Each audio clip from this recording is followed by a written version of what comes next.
noite, queridas irmãs. Boa noite, queridos irmãos. Que a paz do Cristo seja conosco, hoje e sempre. Dando continuidade ao nosso projeto Sementes de Luz do SEPAC, hoje nós vamos falar um pouquinho sobre liberdade de pensamento e liberdade de consciência. Esses ensinamentos estão contidos no Livro dos Espíritos, no capítulo 10 da Lei de Liberdade, e a liberdade de pensar e a liberdade de consciência são itens que estão presentes dentro desse capítulo. Sobre a liberdade de pensar, Kardec indaga os espíritos amigos na questão 833 e na 834 sobre essa questão. Na 833 ele pergunta: haverá no homem alguma coisa que escape a todo constrangimento e pela qual goze ele de absoluta liberdade? E os espíritos falam: no pensamento goza o homem de ilimitada liberdade, pois que não há como pôr-lhe peias, pode-se-lhe deter o voo, porém não aniquilá-lo. Então nós percebemos aqui, no pensamento onde nós temos a verdadeira liberdade. No mundo físico, no mundo material, às vezes nós podemos estar presos, podemos estar em cativeiros, mas o nosso pensamento não. Nosso pensamento tem uma liberdade ilimitada. É claro que na questão 834, Kardec já indaga aos espíritos amigos: é responsável o homem pelo seu pensamento?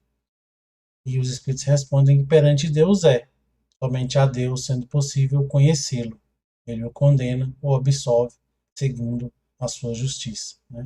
Apesar do nosso pensamento ter uma liberdade ilimitada, nós somos responsáveis pelo que nós pensamos, e perante Deus nós teremos que responder sobre esses nossos pensamentos, assim como no mundo dos homens, no nosso mundo material, nós respondemos pelos nossos atos, temos as leis que nos regem.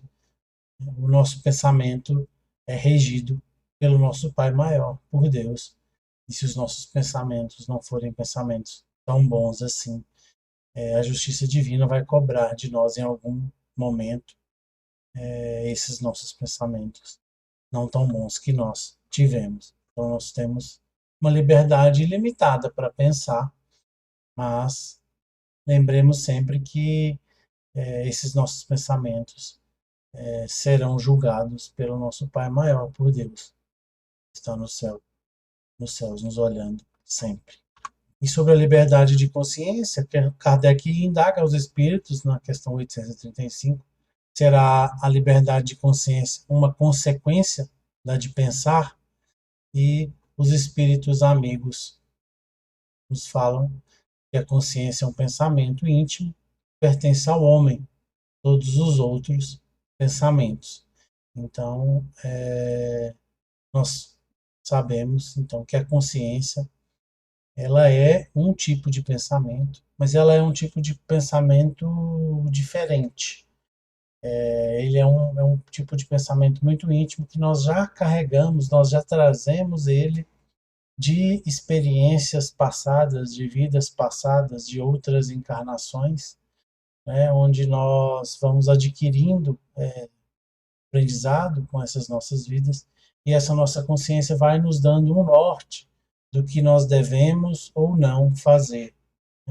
Geralmente essa nossa consciência nos mostra o caminho correto que nós devemos trilhar, e às vezes nós não escutamos essa nossa consciência, seguimos por caminhos não tão bons assim, e acabamos por falhar, por não seguir essa nossa consciência. Na questão 836, Kardec pergunta aos espíritos amigos se tem o homem direito de pôr em embaraço a liberdade de consciência. E eles nos respondem que falece-lhe tanto esse direito, quanto com referência à liberdade de pensar. Por isso que só a Deus cabe o julgar a consciência, assim como os homens, pelas suas leis, regulam as relações de homem para homem, Deus, pelas leis da natureza, regula as relações entre ele e o homem, né? É o que nós falamos anteriormente, né? Que temos as leis dos homens que temos que seguir, né?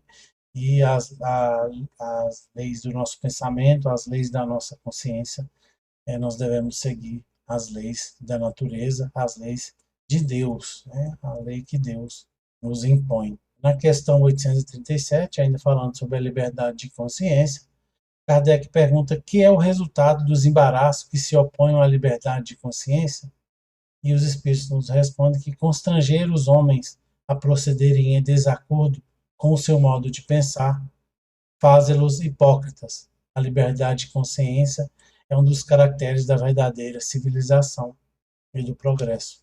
Então nós vemos que através da liberdade de consciência, da liberdade do nosso pensar, que nós verdadeiramente conseguiremos nos civilizar, conseguiremos progredir, né? Conseguiremos evoluir. Toda lei contrária a isso, toda forma de pensar em desacordo com isso que os homens podem nos obrigar a fazer, está em desacordo com a verdadeira lei do progresso. Na questão 838, Kardec pergunta aos espíritos amigos: será respeitável toda e qualquer crença, ainda que notoriamente falsa? E os espíritos nos respondem que toda crença é respeitável quando sincera e conducente à prática do bem.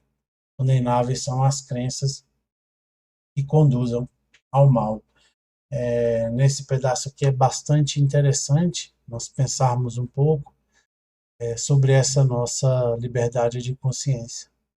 Às vezes nós queremos impor as nossas crenças, impor as nossas ideologias, achando que a nossa crença, a nossa ideologia é a correta, né? E os espíritos aqui vêm nos mostrar que não, né? Que toda crença é respeitável, desde que ela seja sincera e nos conduza à prática do bem. Então, se a nossa crença nos conduz à prática do bem, beleza, ótimo. Mas se a crença do outro irmão, se a ideologia do outro irmão também o conduz à prática do bem, nós temos que aceitá-la e temos que respeitá-la, porque ela também é uma crença aceitável. Agora, se aquela crença, né, conduz o irmão à prática do mal, aí nós não temos que aceitá-la, né, aí nós temos que repudiá-la, com certeza. Mas nós repudiamos de uma forma que Jesus nos ensinou, né? É o que nos fala a questão 841, é o que nos traz a questão 841. Para respeitar a liberdade de consciência, pergunta Kardec, deve-se-á deixar que se propaguem doutrinas perniciosas ou pode-se-á, sem atentar contra aquela liberdade, procurar trazer ao caminho da verdade os que se transviaram obedecendo a falsos princípios? Os Espíritos nos respondem que certamente que podeis e até deveis, mas ensinai a exemplo de Jesus, servindo-vos da brandura e da persuasão, e não da força, que seria pior do que a crença daquele a quem desejareis convencer.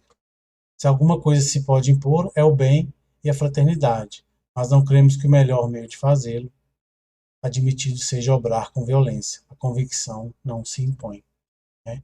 Então aqui vem nos mostrar aqui, até mesmo se aqueles nossos irmãos estão indo por crenças, por ideologias ruins, né, por crenças, por ideologias más, nós não podemos impor-lhes que voltem, que venham para uma crença, para uma ideologia que faça o bem, impondo através da força e através da violência. Não, nós vamos conseguir trazer, tirar esses irmãos dessas crenças do mal, mostrando para eles com o nosso exemplo, que o exemplo arrasta, servindo, né, de brandura e servindo de amor para com eles, e conseguiremos mostrar para eles que aquele caminho que eles estão trilhando não é tão bom. Então aí tá o nosso modelo, tá o nosso guia, Jesus, que nós possamos sempre nos lembrar dele nas nossas atitudes, nos nossos atos, né, nos nossos pensamentos. E nossa liberdade de pensamento, a nossa liberdade de consciência, seja sempre respaldada no nosso Mestre Jesus. Que saibamos sempre respeitar todas as crenças e saibamos sempre entender que todas as crenças são boas desde que nos tornem pessoas melhores, desde que sejam voltadas para o bem. Então, se a crença do meu irmão, ela é uma crença que é voltada para o bem, que o torna melhor, ótimo, deixe ele lá. Continuemos trabalhando a nossa e ele continue trabalhando a dele, fazendo a parte dele e nós fazendo a nossa, e com certeza está tudo certo. Que a paz do Cristo esteja com todos nós, hoje e sempre. Que assim seja.